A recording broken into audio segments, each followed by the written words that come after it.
whose characters will appear and introduce themselves and ask me to dance. The character always leads. I bow, accept, and dance for a while.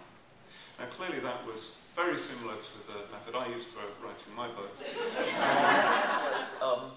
Because I wanted him to be an everyman. I wanted him to be the person we all could be if we were a private eye. Not, you know, he was not James Bond.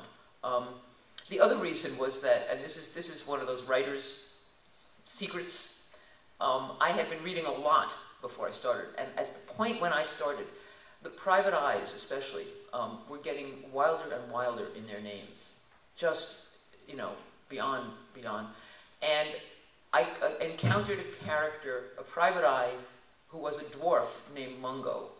And I thought, all right, that's it. I can't go down that road. I can't compete with that.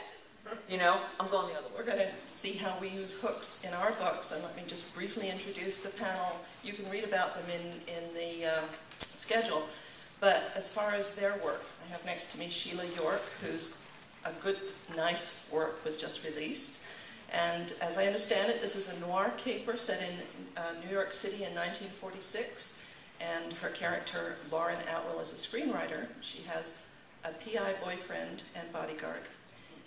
Publishers Weekly called this as much as fun as a game of Clue, which sounds like a lot of fun. I think they actually said as a good game of Clue. A good game. Oh, I'm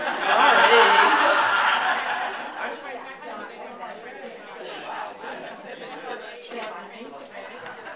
For me, it's that a character needs to want something. Usually my main character, Georgia Davis, who's a PI, this book is her book. This is a core book about her personality. The first two books were more situational. She was investigating something, but this book is more about Georgia. So I have to get her invested in investigating something that's very close to her heart. Publishing houses, and this one, I fell in love with and couldn't give her up. And what was it about her? What's her name, and what was it about her that made her real to you?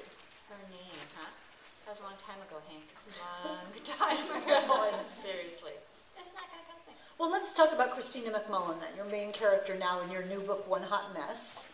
Who is she, and why do you love her? Christina is my best friend. Well, Meredith's character is Lydia Mackenzie, an edgy art photographer with a day job as assistant to a team of private eyes. And this is a series. Anyway, Lois, no hobby. Thank you very much for Ducky Dombrowski. Is that right? That's right. Ducky Dombrowski books on sale at the bookstore. Michael Terrell. Her book is Racing the Devil, and a review that I read said this is a complex and conflicted private investigator who finds himself framed for a murder he did not commit. His name is Jared McKean. He has a gay friend and a son with Downs and a goth nephew. And then I realized, hey, I got to go talk to these people. So I did, and I found great people, just like everybody I'm looking at right now. Here you're sitting around the table, just, I won't use the military phrase, shooting the breeze.